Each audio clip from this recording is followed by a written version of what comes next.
This is a story about a world obsessed with stuff. It's a story about a system in crisis. We're trashing the planet, we're trashing each other, and we're not even having fun. The good thing is that when we start to understand the system, we start to see lots of places to step in and turn these problems into solutions.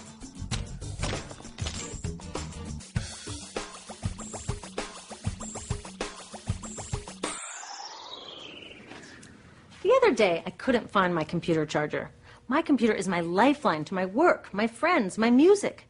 So I looked everywhere, even in that drawer where this lives. I know you have one too, a tangle of old chargers, the sad remains of electronics past. How did I end up with so many of these things? It's not like I'm always after the latest gadget. My old devices broke or became so obsolete I couldn't use them anymore. And not one of these old chargers fits my computer. Ugh! This isn't just bad luck. It's bad design. I call it design for the dump. Design for the dump sounds crazy, right? But when you're trying to sell lots of stuff, it makes perfect sense. It's a key strategy of the companies that make our electronics. In fact, it's a key part of our whole unsustainable materials economy. Design for the dump means making stuff to be thrown away quickly. Today's electronics are hard to upgrade, easy to break, and impractical to repair. My DVD player broke and I took it to a shop to get fixed. The repair guy wanted $50 just to look at it. A new one at Target cost $39. In the 1960s, Gordon Moore, the giant brain and semiconductor pioneer, predicted that electronics designers could double processor speed every 18 months. So far, he's been right. This is called Moore's Law. But somehow, the bosses of these genius designers got it all twisted up.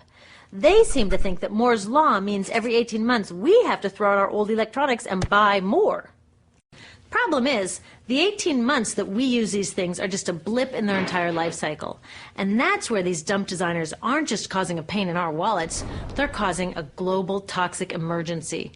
You see, electronics start where most stuff starts, in mines and factories.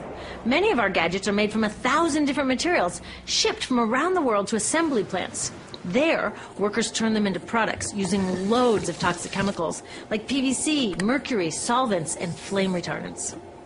Today, this usually happens in far-off places that are hard to monitor, but it used to happen near my home in Silicon Valley, which, thanks to the electronics industry, is one of the most poisoned communities in the U.S. IBM's own data revealed that its workers making computer chips had 40% more miscarriages and were significantly more likely to die from blood, brain, and kidney cancer. The same thing is starting to happen all around the world. It turns out the high-tech industry isn't as clean as its image.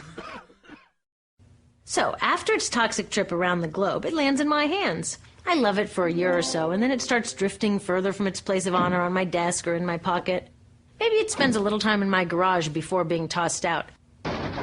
And that brings us to disposal, which we think of as the end of its life. But really, it's just moved on to become part of the mountains of e-waste we make every year. Remember how these devices were packed with toxic chemicals? Well, there's a simple rule of production. Toxics in, toxics out. Computers, cell phones, TVs, all this stuff is just waiting to release all their toxics when we throw them away. Some of them are slowly releasing this stuff even while we're using them. You know those fat old TVs that people are chucking for high-def flat screens? They each have about 5 pounds of lead in them. Lead, as in lead poisoning. So, almost all of this e-waste either goes from my garage to a landfill, or it gets shipped overseas to the garage workshop of some guy in Guiyu, China, whose job it is to recycle it. I've visited a bunch of these so-called recycling operations. Workers without protective gear sit on the ground smashing open electronics to recover the valuable metals inside and chucking or burning the parts that no one will pay them for. So while I'm on to my next gadget, my last gadget is off poisoning families in Guiyu or India or Nigeria. Each year, we make 25 million tons of e-waste, which gets dumped, burned, or recycled. And most recycling is anything but green. So are the geniuses who design these electronics actually evil geniuses? I don't think so, because the problems they're creating are well hidden even from them. You see, the companies they work for keep these human and environmental costs out of sight and off their accounting books. It's all about externalizing the true cost of production. Instead of companies paying to make their facilities safe, the workers pay with their health. Instead of them paying to redesign using fewer toxics, villagers pay by losing their clean drinking water. Externalizing costs allow companies to keep designing for the dump. They get the profits and everyone else pays. When we go along with it, it's like we're looking at this toxic mess and saying to companies, you made it, but we'll deal with it. I've got a better idea. How about you made it, you deal with it? Doesn't that make more sense?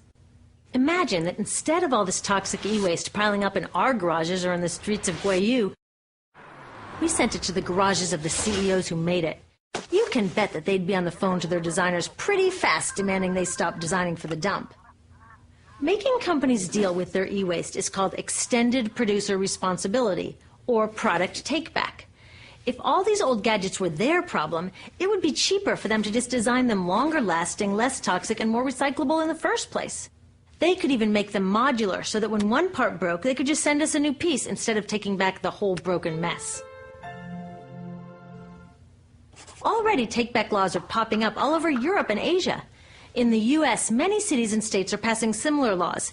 These laws need to be protected and strengthened. It's time to get these brainiacs on our side. With take-back laws and citizen action to demand greener products, we can start a race to the top where designers compete to make long-lasting, toxic-free products. So let's have a green Moore's Law. How about the use of toxic chemicals will be cut in half every 18 months? The number of workers poisoned will decline at an even faster rate. We need to give these designers a challenge they can rise to and do what they do best: innovate. Already, some of them are realizing they're too smart to be dump designers and are figuring out how to make computers without PVC or toxic flame retardants. Good job, guys. But we can do even more. When we take our e-waste to recyclers, we can make sure they don't export it to developing countries. And when we do need to buy new gadgets, we can choose greener products.